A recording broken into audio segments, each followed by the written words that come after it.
صحت اور بیماری انسانی زندگی کے ساتھ ساتھ ہیں. انسان کی زندگی کے کوئی بھی 2 دن ایک جیسے نہیں ہوتے. آج اگر انسان خوش ہے تو کل اداس ہوگا. اگر آج وہ اپنے جسم میں قوت محسوس کر رہا ہے تو کل بیمار ہو سکتا ہے. انسان کے اوپر دن میں بھی کئی بار مختلف طرح کی کیفیات گزرتی ہیں. کبھی انسان روحانی طور پر، جذباتی طور پر بیمار ہوتا ہے اور کبھی انسان جسمانی طور پر بیمار ہو جاتا ہے. بیماری کی کیفیت صحت کی کیفیت سے مختلف ہوتی ہے اور ہر انسان اس کو محسوس کر سکتا ہے. ایسی صورت میں انسان کو دوا کے ساتھ ساتھ اللہ سبحانہ وتعالی کی طرف رجوع کرنا چاہیے اور اپنے لیے خوب خوب دعائیں کرنی چاہیے. بعض اوقات بیمار خود اپنے لیے دعا نہیں کر سکتا تو بیمار کی عیادت کرنے والے اور بیمار کو دیکھنے والے، اس کے دوست، رشتہ دار، عزیز، اقربا اور ایون ہسپتال کا عملہ مریض کے لیے ایسی دعائیں پڑھ سکتا ہے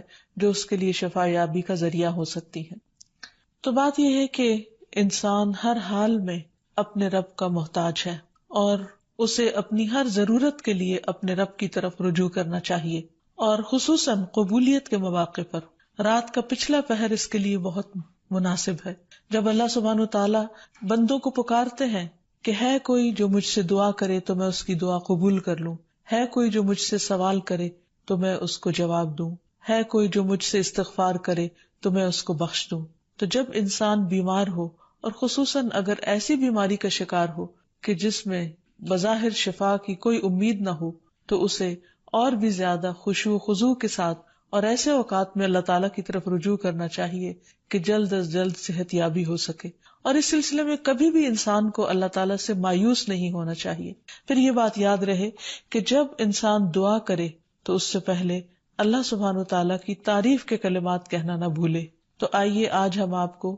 دعا کرنے سے پہلے کچھ نئے کلمات بتائیں گے جو اللہ سبحانہ وتعالیٰ کی حمد و ثنا پر مبنی ہے. ربنا لک الحمد ملء السماوات والارض وملء ما شئت من شيء بعد اهل الثناء والمجد احق ما قال العبد وكلنا لك عبد اللهم لا مانع لما اعطيت ولا معطي لما منعت ولا ينفع ذا الجد منك الجد. اے ہمارے رب، تمام تعریفیں تیرے ہی لیے ہیں جن سے آسمان اور زمین بھر جائیں، اور اس کے بعد جو تو چاہے وہ بھی اس سے بھر جائے. تو ہی تعریف اور بزرگی کے لائق ہے. بندے جو کہتے ہیں تو ان کا سب سے زیادہ حقدار تو ہے، اور ہم سب تیرے بندے ہیں. اے اللہ، جسے تو عطا کرنا چاہے اس سے کوئی روک نہیں سکتا، اور جسے تو نہ دینا چاہے اسے کوئی دے نہیں سکتا، اور کسی مرتبے والے کی بزرگی تیرے سامنے کوئی فائدہ نہیں دے سکتی. یعنی اللہ سبحانہ وتعالیٰ کے علاوہ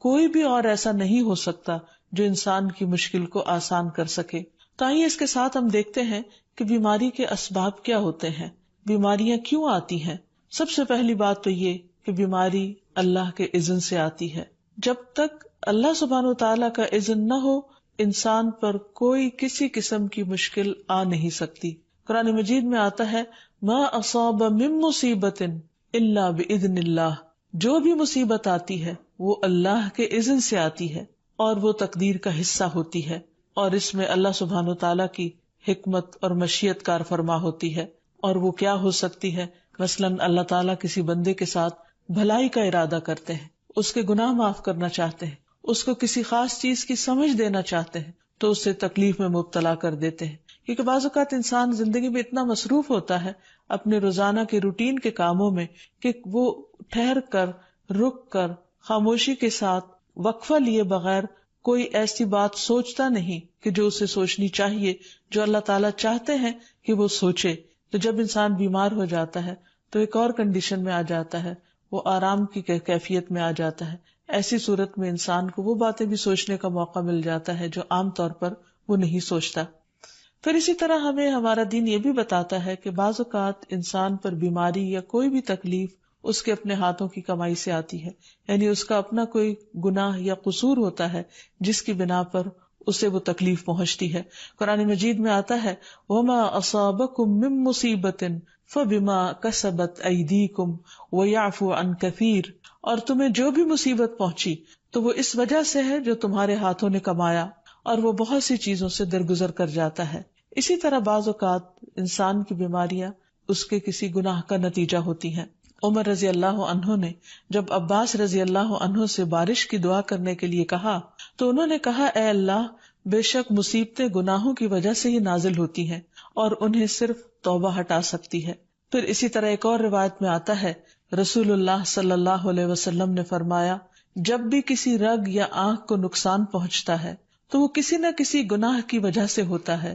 لیکن جو تکالیف اللہ تعالیٰ ویسے ہی ٹالتا رہتا ہے وہ کہیں زیادہ ہو جاتی ہیں۔ پھر اسی طرح بعض بیماریاں انسانوں کے اعلانیہ گناہوں کی وجہ سے بھی ہوتی ہیں، جیسے کہ ایک حدیث میں آتا ہے، جب کسی قوم میں بدکاری عام ہو جاتی ہے اور وہ اعلانیہ اس کا ارتکاب کرتے ہیں تو ان میں طاعون اور ایسی مختلف بیماریاں پھیل جاتی ہیں جو کہ ان سے پہلے گزرے ہوئے لوگوں میں نہ تھی۔ ابو امامہ باہلی سے روایت ہے کہ نبی صلی اللہ علیہ وسلم نے فرمایا، جس بندے کو بھی بیماری سے پچھاڑ دیا گیا ہو تو اللہ تعالیٰ اسے جب بیماری سے اٹھاتا ہے تو وہ پاک ہوتا ہے۔ تو یہ ایک حقیقت ہے کہ انسان کے گناہ اس کے لیے مشکلات کا سبب بنتے ہیں۔ امام ابن القیم الجوزیہ لکھتے ہیں، ان کی ایک مشہور کتاب ہے الداء والدواء، بیماریاں اور علاج، اس میں وہ کہتے ہیں کہ کوئی بھی گناہ ایسا نہیں کہ جس کے اثرات نہ ہوں۔ انسان سے چھوٹی یا بڑی جو بھی کوئی غلطی صادر ہوتی ہے اس کے نتیجے میں کچھ نہ کچھ اثرات اس کی زندگی پر ضرور پڑتے ہیں۔ ہاں، اگر اللہ تعالیٰ معاف کر دے تو وہ اور بات ہے، ورنہ ہر گناہ کی ایک تاثیر ہوتی ہے، اور ان تاثیرات میں سے ایک چیز یہ ہے کہ انسان مختلف قسم کی بیماریوں میں مبتلا ہو جاتا ہے۔ اسی لیے ہم دیکھتے ہیں کہ جب انسان بیماری میں مبتلا ہوتا ہے تو اللہ تعالیٰ اس بیماری کو اس کے گناہوں کا کفارہ بنا دیتے ہیں۔ جیسے حدیث میں آتا ہے کہ جس مسلمان کو کانٹا چبھے یا اس سے زیادہ کوئی تکلیف پہنچتی ہے تو اللہ تعالیٰ اس کے ذریعے اس کے گناہوں کو اس طرح دور کر دیتا ہے جس طرح درخت سے اس کے پتے جھڑتے ہیں۔ تو اس سے ہمیں یہ پتہ چلتا ہے کہ بیماریوں کے آنے کے مختلف اسباب ہوتے ہیں۔ بیماری بہرحال جس بھی وجہ سے آئے، لیکن اصل چیز دیکھنے کی یہ ہے کہ مومن کا رویہ کیا ہے۔ مومن کو اگر کوئی کانٹا بھی چبھتا ہے تو وہ اس پر صبر کرتا ہے۔ اس لیے بیماری یا تکلیف کے آنے پر انسان کو اللہ سے راضی رہنا چاہیے، شکوہ نہیں کرنا چاہیے، کیونکہ جو اللہ سے راضی ہو جاتا ہے کسی آزمائش پر، اللہ تعالیٰ بھی اس سے راضی ہو جاتا ہے۔ پھر اسی طرح اللہ تعالیٰ کا شکر ادا کرنا چاہیے، کیونکہ بیماری اس سے زیادہ شدید بھی ہو سکتی تھی، لہٰذا انسان کو اللہ تعالیٰ جس حال میں رکھے انسان اس پر شکر گزار رہے۔ پھر یہ کہ انسان کسی بھی بیماری میں کسی بھی قسم کی ہو اور زندگی کے کسی بھی حصے میں ہو، اس میں مایوس نہ ہو، پر امید رہے کہ بیماری دور ہو جائے گی۔ پھر اسی طرح اگر بیماری طول پکڑ جائے تو انسان کو گھبرانا نہیں چاہیے، کیونکہ ہر گزرنے والا لمحہ انسان کے درجات میں اضافے کا سبب بنتا ہے اور اس کے گناہ مسلسل جھڑتے چلے جاتے ہیں حتیٰ کہ انسان بالکل پاک صاف ہو جاتا ہے۔ پھر اسی طرح انسان کو بیماری کی حالت میں دوسروں سے شکوے شکایات نہیں کرنی چاہیے، کیونکہ بیماری اللہ کے اذن سے آتی ہے، اور جب انسان ہر ایک کے آگے رونے لگتا ہے تو گویا وہ اللہ تعالیٰ کا شکوہ کر رہا ہوتا ہے، جو چیز اللہ تعالیٰ کو پسند نہیں۔ پھر اسی طرح منہ سے برے الفاظ نہیں نکالنے چاہیے، بیماریوں کو کوسنا نہیں چاہیے، اور پھر ایسے الفاظ نہیں ادا کرنے چاہیے کہ مجھے لگتا ہے کہ اس بیماری میں میری زندگی چلی جائے گی، یا یہ کہ کسی مریض کی عیادت کے لیے جا کر اس کو اس قسم کی بات نہیں کرنی چاہیے، خواہ کتنی ہی خطرناک بیماری کیوں نہ ہو، ہمیشہ اسے امید دلانے چاہیے، کیونکہ مایوسی کے الفاظ اور برے بھلے اور منفی قسم کی باتیں اللہ تعالیٰ کو پسند نہیں، اور انسان ویسے بھی جیسے سوچتا ہے پھر اس کے ایکشن اس کے مطابق ہونے لگتے ہیں۔ اب یہ ہے کہ انسان بیماری میں دوا ضرور کرے،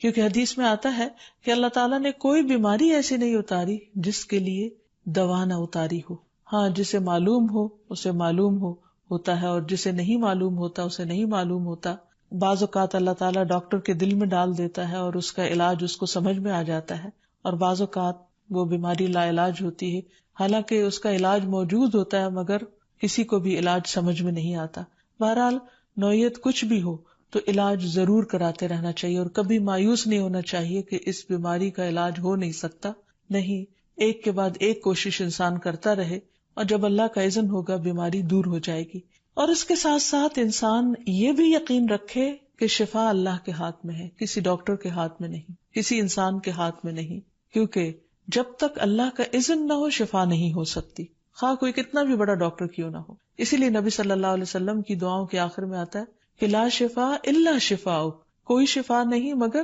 تیری ہی شفا، یعنی جو اللہ سبحانہ وتعالی اپنے بندے کو شفا عطا کرے۔ پھر اسی طرح یہ ہے کہ حضرت ابراہیم علیہ السلام نے اللہ سبحانہ وتعالی کے بارے میں فرمایا تھا کہ وَإِذَا مَرِضْتُ فَهُوَ يَشْفِينِ، کہ جب میں بیمار ہوتا ہوں تو وہی مجھے شفا دیتا ہے، یعنی اللہ تعالیٰ ہی اس بیماری کو دور کرتا ہے۔ اسی طرح ایک اور روایت سے بھی پتہ چلتا ہے کہ شفا دراصل اللہ سبحانہ وتعالی کے ہاتھ میں ہے۔ حضرت عائشہ سے مروی ہے کہ رسول اللہ صلی اللہ علیہ وسلم دم کیا کرتے تھے اور یہ دعا پڑھتے تھے، امسح البأس رب الناس بیدک الشفاء لا یکشف الکرب الا انت، اے لوگوں کے رب تکلیف کو دور کر دے، تیرے ہی ہاتھ میں شفا ہے، تیرے سوا اس کو دور کرنے والا اور کوئی بھی نہیں۔ پھر اسی طرح انسان جب کسی بیمار کی عیادت کے لیے جائے تو اس پر بھی دعا پڑھے اور اس کے لیے دعا کرے۔ رسول اللہ صلی اللہ علیہ وسلم نے فرمایا، جو مسلمان کسی ایسے بیمار کی عیادت کے لیے اس کے پاس آئے جس کی موت کا وقت قریب نہ آیا ہو اور 7 مرتبہ یہ پڑھے، اسأل اللہ العظیم رب العرش العظیم ان یشفی فلانا من وجعہ، میں اس عظمت والے اللہ سے سوال کرتا ہوں جو عرش عظیم کا رب ہے کہ فلاں کو اس کی تکلیف سے شفا عطا فرمائے، تو اللہ عز و جل اسے شفا عطا فرما دیتا ہے۔ اور پھر ہم دیکھتے ہیں کہ تمام انبیاء اپنی بیماریوں میں، تکلیفوں میں اللہ تعالیٰ کو پکارتے تھے، جیسا کہ ایوب علیہ السلام کی دعا قرآن مجید میں آتی ہے۔ اور ایوب جب اس نے اپنے رب کو پکارا کہ بے شک مجھے تکلیف پہنچی ہے اور تو رحم کرنے والوں میں سب سے زیادہ رحم کرنے والا ہے، تو ہم نے اس کی دعا قبول کر لی، بس اسے جو بھی تکلیف تھی اسے دور کر دیا اور اسے اس کے گھر والے اور ان کے ساتھ ان کی مثل اور عطا کر دیے اپنے پاس سے رحمت کے لیے اور ان لوگوں کی یاد دہانی کے لیے جو عبادت کرنے والے ہیں۔ اسی طرح رسول اللہ صلی اللہ علیہ وسلم نے ایک اور موقع پر ایک صحابی عثمان بن ابی عاص الثقفی کو ایک دعا سکھائی۔ جب وہ نبی صلی اللہ علیہ وسلم کے پاس حاضر ہوئے، وہ کہتے ہیں مجھے اتنی تکلیف تھی کہ قریب تھا کہ وہ مجھے ہلاک کر دیتی، تو نبی صلی اللہ علیہ وسلم نے مجھے فرمایا، اس درد کی جگہ پر اپنا دایاں ہاتھ رکھو اور 7 مرتبہ کہو، بسم اللہ اعوذ بعزت اللہ وقدرتہ من شر ما اجد واحاذر، اللہ کے نام کے ساتھ میں پناہ مانگتا ہوں اللہ کی عزت کی اور اس کی قدرت کی اس شر سے جو میں محسوس کرتا ہوں، یعنی اس تکلیف سے بچنے کے لیے جو مجھے محسوس ہو رہی ہے اور جس سے میں خوف محسوس کرتا ہوں۔ عثمان کہتے ہیں کہ جب میں نے یہ پڑھا تو اللہ سبحانہ وتعالیٰ نے مجھے شفا عطا کر دی۔ پھر اسی طرح ہر بیماری سے شفا کی دعا نبی صلی اللہ علیہ وسلم نے سکھائی۔ عبداللہ بن عباس سے مروی ہے کہ نبی اکرم صلی اللہ علیہ وسلم نے فرمایا، جب کوئی شخص کسی ایسے مریض کی عیادت کرے جس کی موت کا وقت ابھی قریب نہ آیا ہو اور اس کے پاس 7 مرتبہ یہ دعا پڑھے، اسأل اللہ العظیم رب العرش العظیم ان یشفیک، میں عظمت والے اللہ جو عرش عظیم کا رب ہے اس سے دعا کرتا ہوں کہ وہ تمہیں شفا عطا کرے، تو اللہ تعالیٰ اسے اس مرض سے شفا عطا کر دے گا۔ پھر اسی طرح نبی صلی اللہ علیہ وسلم اگر کسی کو کوئی پھوڑا بنسی ہوتی تو اپنے لعاب دہن کے ساتھ زمین کی مٹی تھوڑی سی لے کر اس درد تکلیف والی جگہ پر لگاتے تو اس سے بھی شفا ہوتی۔ حضرت عائشہ کہتی ہیں کہ جب کسی انسان کے عضو میں کوئی تکلیف ہوتی، پھوڑا یا زخم ہوتا، تو نبی صلی اللہ علیہ وسلم اپنی انگلی اس طرح رکھتے، اور سفیان جو راوی ہیں انہوں نے اپنی شہادت کی انگلی زمین پر رکھی، پھر اسے اٹھا کر فرمایا، بسم اللہ تربت اردنا بریقت بعدنا لیشفا بہ سقیمنا باذن ربنا، اللہ کے نام کے ساتھ ہماری زمین کی مٹی ہمارے رب کے حکم سے ہم میں سے بعض کے تھوک کے ساتھ ہمارے بیمار کو شفا دی جائے۔ یعنی لعاب دہن کا اپنا ایک اثر ہوتا ہے، اور لعاب دہن جو ہے ایک طرح سے دوا کا کام کرتا ہے، اور اللہ کا نام لے کر جب لعاب دہن لگایا جائے تو شفا ہوتی ہے۔ جیسے کہ ایک اور موقع پر نبی صلی اللہ علیہ وسلم نے ایک جلے ہوئے مریض کے اوپر یہی دعا پڑھ کر لعاب دہن لگایا تو اللہ تعالیٰ نے اس مریض کو شفا یاب کر دیا، اور وہ دعا تھی، اذہب البأس رب الناس واشف انت الشافی لا شفاء الا شفاؤک شفاء لا یغادر سقما۔ پھر اسی طرح ایک موقع پر ایک قبیلے کے سردار کو جب بچھو نے کاٹ لیا اور اس کے جسم میں زہر پھیل گیا تو ایک صحابی نے سورۃ الفاتحہ پڑھ کر اس پر دم کیا تو اس سے اس کو شفا ہو گئی، اور یہ بات جب نبی صلی اللہ علیہ وسلم کو بتائی گئی تو آپ اس پر خوش ہوئے۔ اور سورۃ فاتحہ سب لوگوں کو آتی ہے، اسی لیے اس کا نام سورۃ الشفا بھی ہے، کیونکہ یہ بیماری میں بطور علاج پڑھی جاتی ہے مریض پر. مریض خود بھی پڑھ سکتا ہے اور اس کے اٹینڈنٹس بھی اس پر پڑھ سکتے ہیں. حضرت علی رضی اللہ تعالیٰ عنہ کہتے ہیں کہ نبی صلی اللہ علیہ وسلم کو بچھو نے ڈس لیا اور آپ نماز پڑھ رہے تھے. جب آپ نماز سے فارغ ہوئے تو آپ نے فرمایا اللہ تعالیٰ بچھو پر لعنت کرے، یہ نہ نمازی کو چھوڑتا ہے نہ کسی اور کو. پھر آپ نے پانی اور نمک منگوایا، آپ اس پر ملتے جا رہے تھے اور یہ صورتیں پڑھ رہے تھے، قل یا ایھا الکافرون وقل اعوذ برب الفلق اور قل اعوذ برب الناس. تو یہ بھی ایسے مواقع پر پڑھی جا سکتی ہیں. پھر اسی طرح یہ ہے کہ اگر کسی بھی دوا یا دعا سے مریض صحت یاب نہ ہو رہا ہو، اس کی تکلیف کم نہ ہو رہی ہو، تو بھی موت نہیں مانگنی چاہیے، کیونکہ مومن کے لیے زندگی ایک بہت بڑی نعمت ہے. وہ جس بھی حال میں گزرے، بہرحال وہ اسے آخرت کمانے کا ذریعہ بنا سکتا ہے. یعنی اگر وہ تکلیف میں اس کی زندگی گزر رہی ہے اور اس پر وہ صبر کر رہا ہے اور اللہ کو یاد کر رہا ہے، تو اس کے بے پناہ درجات بلند ہونے کا ذریعہ ہے. یعنی یہ بیماری اس کے لیے بلندی درجات کا ذریعہ بن جاتی ہے. اس لیے کبھی بھی موت نہیں مانگنی چاہیے. ہاں اگر تکلیف حد سے بڑھ جائے تو انسان یہ دعا مانگ سکتا ہے، اللہم احینی ما کانت الحیات خیرا لی وتوفنی اذا کانت الوفات خیرا لی. اے اللہ، جب تک میرے لیے زندگی بہتر ہو مجھے زندہ رکھ، اور جب میرے لیے وفات بہتر ہو تو مجھے وفات دے دے. تو اللہ تعالیٰ سے دعا ہے کہ اللہ تعالیٰ تمام بیماروں کو صحت اور شفا عطا فرمائے اور ہمیں بیماری اور آزمائش کے موقع پر اپنی طرف رجوع کرنے کی توفیق دے اور ہر طرح کے شرک اور ایسے کاموں سے بچائے جو اس کو ناراض کرنے والے. وآخر دعوانا ان الحمد للہ رب العالمین. السلام علیکم ورحمۃ اللہ وبرکاتہ.